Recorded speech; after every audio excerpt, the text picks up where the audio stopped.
So this is going to be another movie review. This one's called Blood Beach, 1980. I'm giving this 4 out of 5 stars. I thought it was a pretty decent horror flick. People were complaining that there's not much gore, but I like the dog that gets its head bit off. There's quite a lot of body parts and stuff under the Santa Monica Pier. I didn't think it was that light on the gore side. Somebody said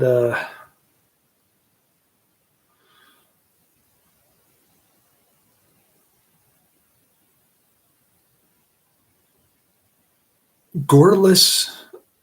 Oh, Scott Weinberg of eFilmCritic.com said it was goreless and bizarre.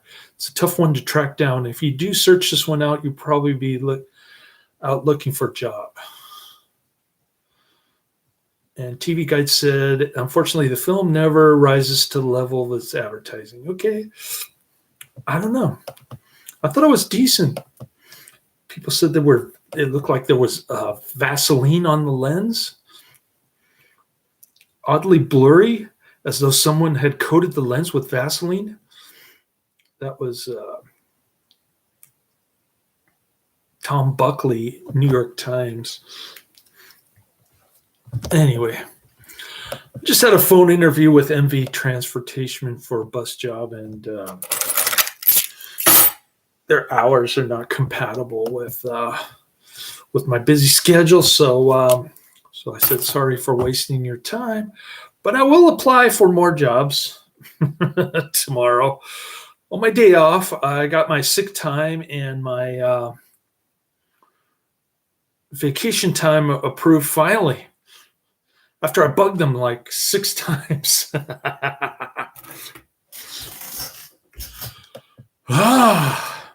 So I'm going to in a couple of weeks, I'm going to get a couple of huge checks, probably over $10,000 total in a couple of weeks.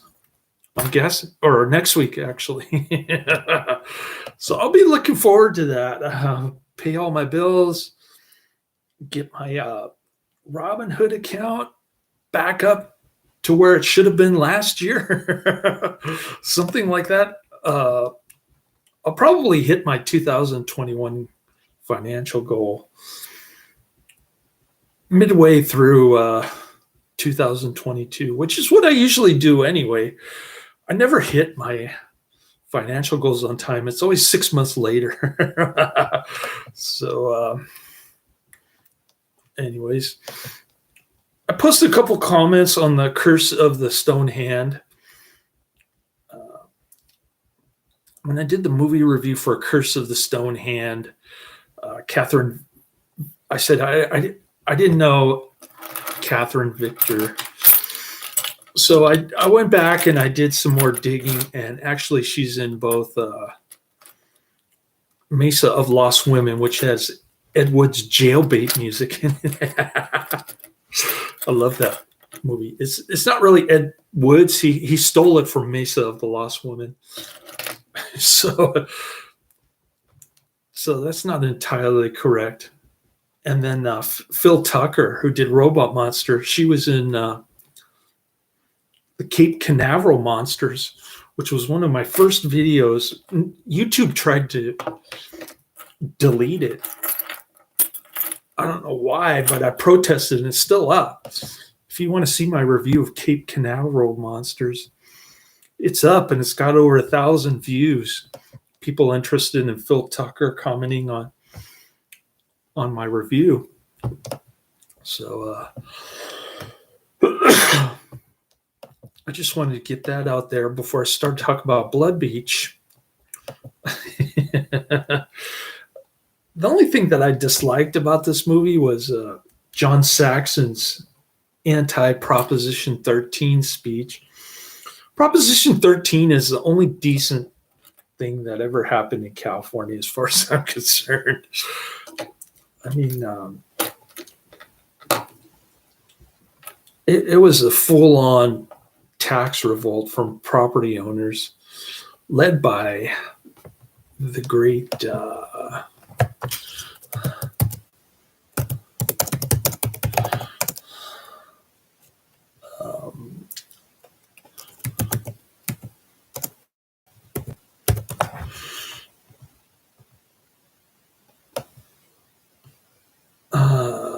Howard Jarvis. I can't think of his name. I read Howard Jarvis's book, Mad as Hell, and I think it turned me into an anarchist crank when I was in high school. I was just bored sitting in the Redwood City Library, and I got Howard Jarvis, Mad as Hell, and everything he said in that book made sense to me. Full-on tax revolt during the late 70s. And John Saxon doesn't like it because his police department doesn't have enough money to investigate this creature that's attacking people on the Santa Monica Pier.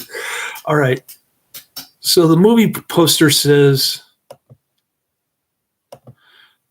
the 5 people believed to have drowned here never even made it past the sand.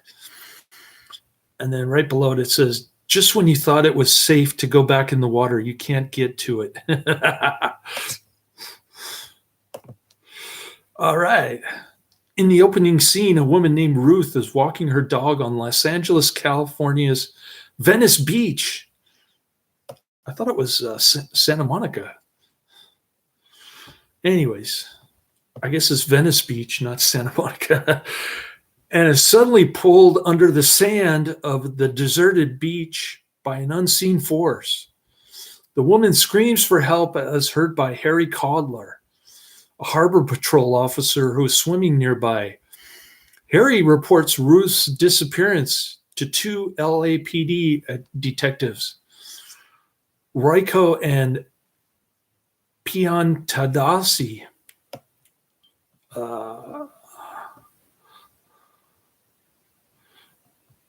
Royko and Piantadasi. Royko is the kind of he likes to tell bad jokes, and he's kind of a jerk. His solution to everything is to blow up the pier, which may or may not work, according to the bushy-haired scientist nerd. Anyway, Royko and Pia Donsi claim that without a body, there's little they can do. They're the Keystone Cops. Royko is busy chomping on his candy bar, mouthing off jokes about dead people that are in bad taste. Anyway, he's kind of a funny goofball guy. His tie's all messed up, and he's always wearing a hat. And he says he's from Chicago. I don't know how he got transplanted to Los Angeles area, but anyways, that's Royko. He's a police sergeant. Okay, so the next day, Ruth's estranged daughter, Catherine, or Kat, she's got a nice 1980 hairdo, some nice jeans, and I would have liked to have seen her disrobe, but there's a really good rape scene with another blondie, not Catherine, unfortunately, but somebody else. Anyway, she arrives from San Francisco after Harry calls her regarding her mother's disappearance. I guess they used to be high school friends, and Harry had a crush on her, but she moved to San Francisco away from her mother, and then she got married, and then she got divorced. Now she's dating Harry, who has a hairy chest, not coincidentally. Okay. His name is Harry because he's got a really hairy chest. It looks even hairier than my uncle's chest, which I thought was impossible. My chest is pretty hairy too. I got my uncle's genes. Anyways, meanwhile, the mysterious and crazed Mrs. Selden, who resides in an abandoned section of the Santa Monica Pier, witnesses the attack and disappearance and others throughout the film, but does not come forward. She's kind of kooky. Like, she keeps jumping at Cat, the comely looking white woman. There are a lot of comely looking white women in this one. I like their 1980 hairdos for some reason. It brings back memories. It's like a time capsule. All right.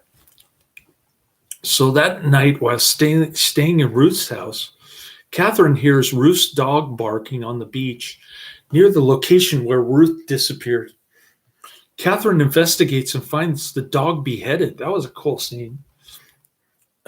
Dog with the missing head, blood all over the place near a small sinkhole. Royko and Piantadosi, as well as Harry, are called to the scene, but police pathologist Dr. Demetrius cannot accurately determine a cause of death for the dog. That's the wild-haired scientist dude from 1980. It kind of reminds me of my grandfather for some reason. Anyways, Royko and Piantadosi believe it to be the work of a serial killer due to reports of other disappearances over the past few months. Wrong.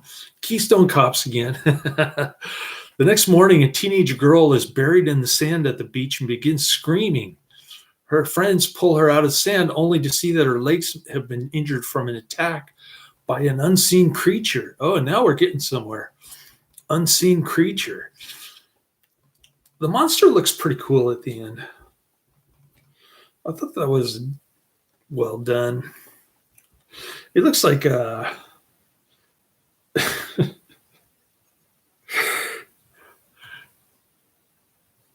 it looks like that giant human-eating plant from an AIP movie.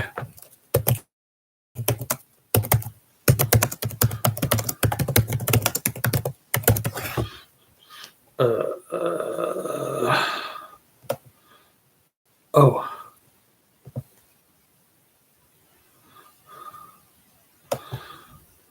That was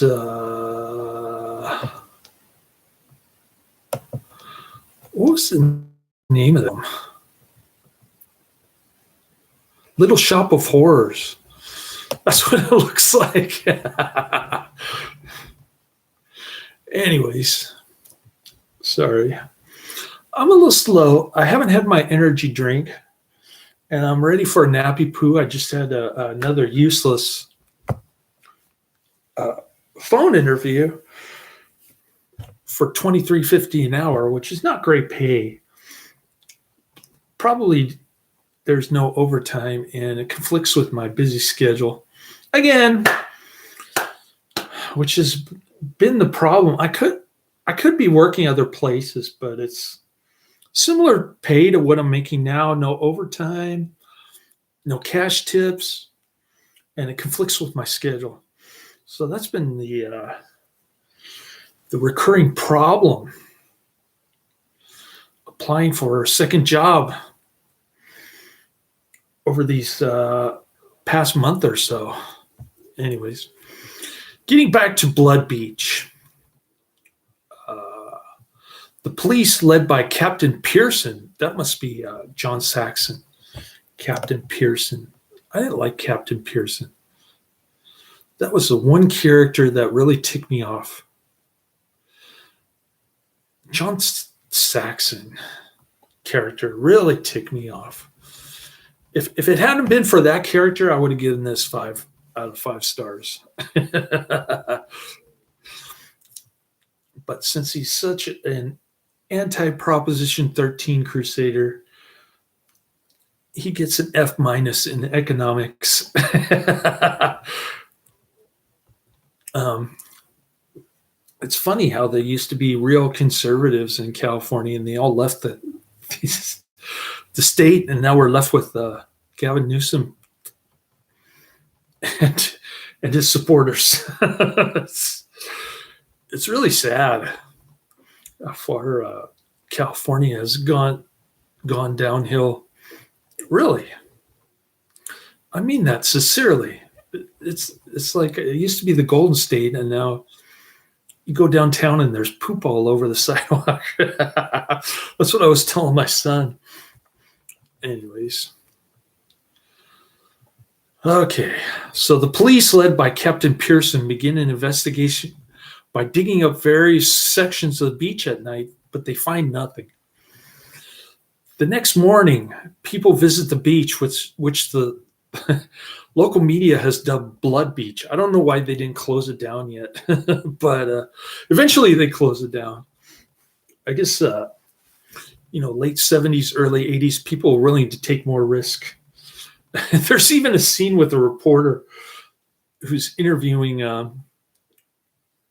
some teeny boppers who want to hang out at the beach because it's such a nice beach, even though people are getting killed. And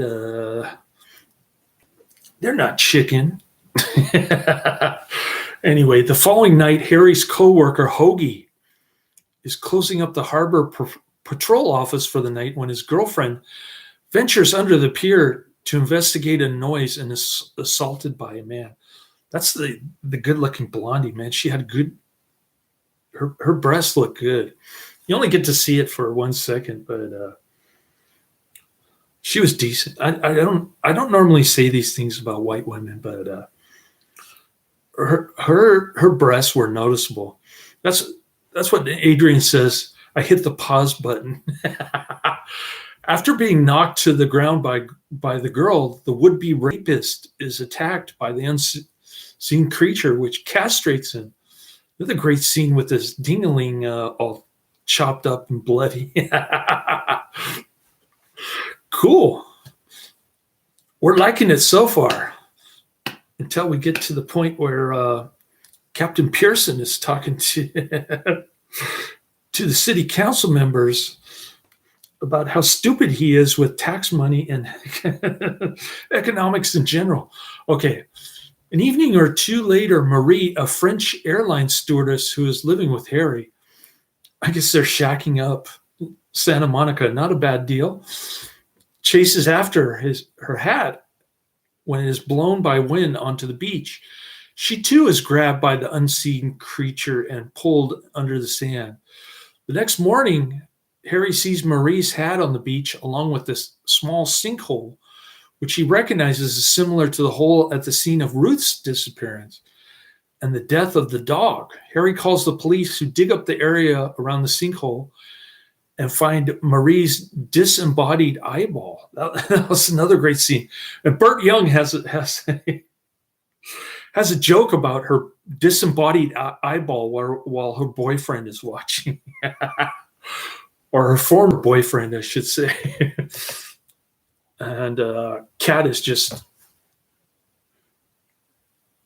standing there with her head down. She didn't laugh at his joke either. Some joke about an eyeball. That wasn't appropriate. Okay. You'd probably get fired if he tried to say these kind of things nowadays, because they're just so out there and inconsiderate. I think somebody on the police force nowadays would say, "Oh, he's a bully. He's inconsiderate, and I'm going to file a harassment claim or something." Anyways, searching for the unknown creature's home, Harry ventures to an abandoned section of the pier, finds an access tunnel leading to an underground storage facility. So he's snooping around and he finds nothing. He leaves the tunnel even though there's a tiny crack with sunlight shining through it, he doesn't notice it. Only the camera notices it. Not noticing a movement in a collapsed section of the wall. Yeah, he just missed it. He's not paying attention. He probably smoked pot that day. Harry and Catherine go out to a nightclub where they try to rekindle the romance. They're like holding hands, but they're not kissing. There is one scene where they go to his house and they're like in his bedroom, but they're still clothed and they're dry humping and it's really dark and they still have their clothes on, which is unfortunate. I want to see Kat strip, but maybe she didn't want to do it for this movie or something. Anyways, after finding nothing, he leaves the tunnel and not noticing a movement in a collapsed section of the wall. I said that. Harry and Catherine go out to a nightclub where they try to rekindle the romance. I said that too. Meanwhile, a man with a metal detector is walking under the pier looking for metal objects in a ridiculous outfit, I might add. He's got a t-shirt with a stupid joke on it about gas and if you want to buy gas, eat beans or something like that. Anyways, he's attacked and pulled under the sand by a still unseen creature off camera. You don't see the creature until the end, which is kind of cool, actually. I like that. Anyways, the man's wife, Mrs. Hench, reports him missing. The next day, Royko and Piantadosi, who don't get along with each other, find Mr. Hench emerging from a sewer manhole in a Venice street after escaping from the creature's lair. But he is in state of shock after being horribly mangled. Cannot explain what happened to him. Yeah, Burt Young said his brain turned to mush and the monster chewed out his tongue or something. Hoagie is the next victim after he visits the pier to try to persuade Mrs. Selden to leave the area. If it's not safe for Mrs. Selden, then why is he standing there? That part didn't make sense. Anyways, he too is pulled under sand by the underground creature while she watches stoically. Yeah, she's just watching. She's not even screaming like Kat does. Great job. Kat does a great job screaming when she uncovers the body parts underneath the pier. All right. So Wikipedia says the monster resembles a worm-like Venus flytrap. That's a pretty good description, more accurate than Little Shop of Horrors. Having been told by Harry about the access tunnel, Catherine visits the storage facility under the pier to look around just as Harry brings Piantadosi with him to investigate. They find all 16 of the creature's partially eaten victims, including Ruth's severed head, another great scene, parts of Marie's body, and Hoagie's fresh corpse.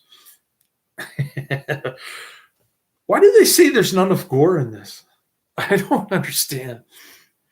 It's kind of there are a lot of breaks between the gore scenes, but it's there. It's not like every 5 minutes, but it's there. I don't know what they're missing. Maybe they fell asleep, these reviewers. Okay, Captain Pearson arrives with the police who remove all the bodies. Pearson orders the officers to use a backhoe and equipment to track the monster down. Increased attention from the, I thought he was using infrared cameras. Okay, increased attention from the local news media lead the police to attempt to kill the creatures as quickly as possible. And Pearson orders the installation of motion detectors, heat sensing cameras, and explosives. That evening, the huge creature emerges from the sand, is caught on camera. Yeah, that's the infrared. Oh, I just said that.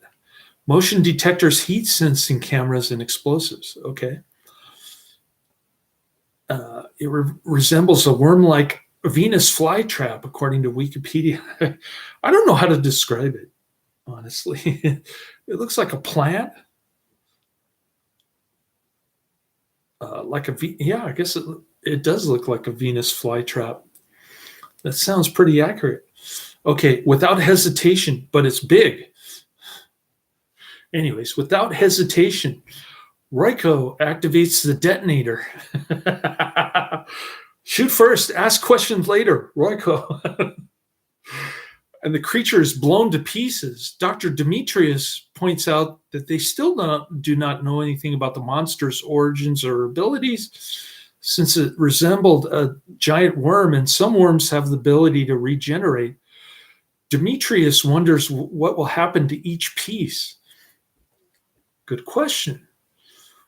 Royko's not listening. He just wants to blow the thing to smithereens, but the good doctor wonders what's going to happen to each individual smithereen if it's going to regenerate.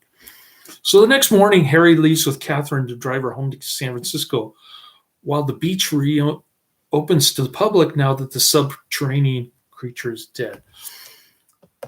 And the end of the movie is just rolling credits with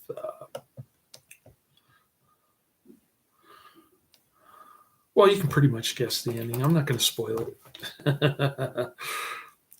It has rolling credits with the ending scenes happening.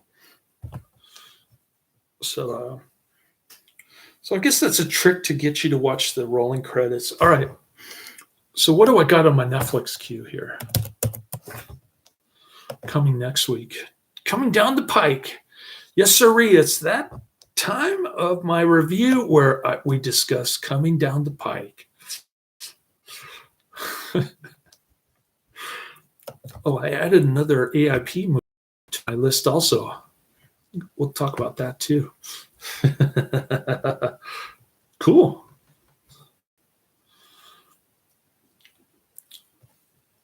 My Robinhood account's doing pretty good. Got lots of money coming in about a week and a half. I said 2 weeks. I meant to say a week and a half. I'm ready for my first nap. Then I'm going to chow down some extremely hot ghost pepper noodle. You know, the kind that Nikado avocado likes to chow down on. Big plate. All right. So this week I've got The Prince and the Pauper, 1937, with Errol Flynn. Claude Rains, The Private Life of Henry VIII, Charles Laughton, Hell Comes to Frogtown, which is not a canon flick, it's a New World Pictures flick. Roger Corman. So I stand corrected on that, and I did correct myself. One of my comments to Professor Quiz, he didn't see my comment about that actress that I couldn't recognize from a couple of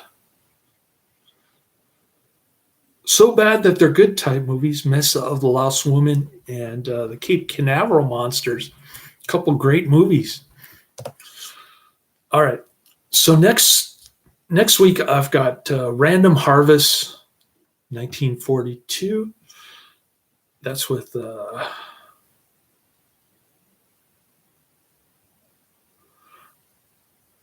actors that I never heard of.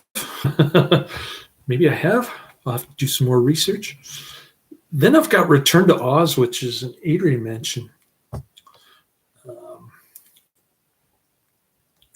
1985, rated PG. And then Red River, 1948, with John Wayne, Montgomery Clift, Howard Hawks Western. So that's what I'll be getting next week, I think. I should be getting 2 Netflix later this afternoon, so I don't know if I'll be able to finish Lady Whirlwind today, but I'll try.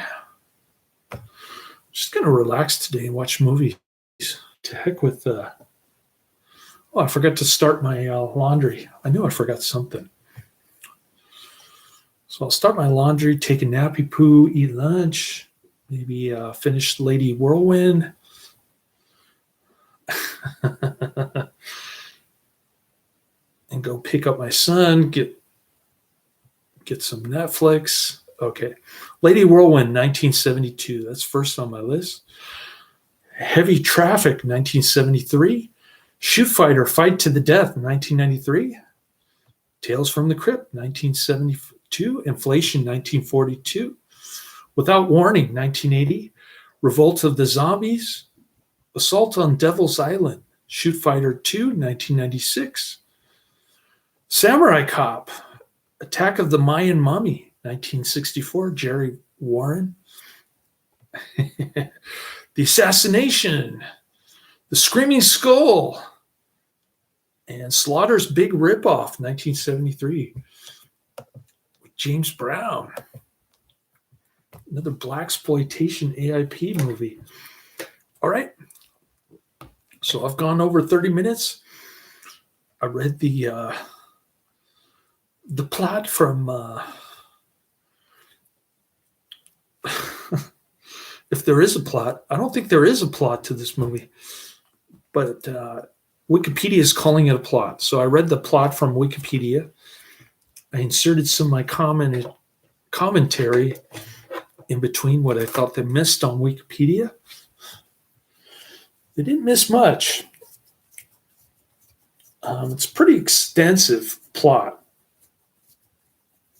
which is why my video is going over 30 minutes. But anyways, thanks for sticking with me. Not a great flick. I'm not going to say highly recommended or check it out, but it was pretty decent. If it hadn't been for the John Saxon character, I think I would have liked it more. Laters.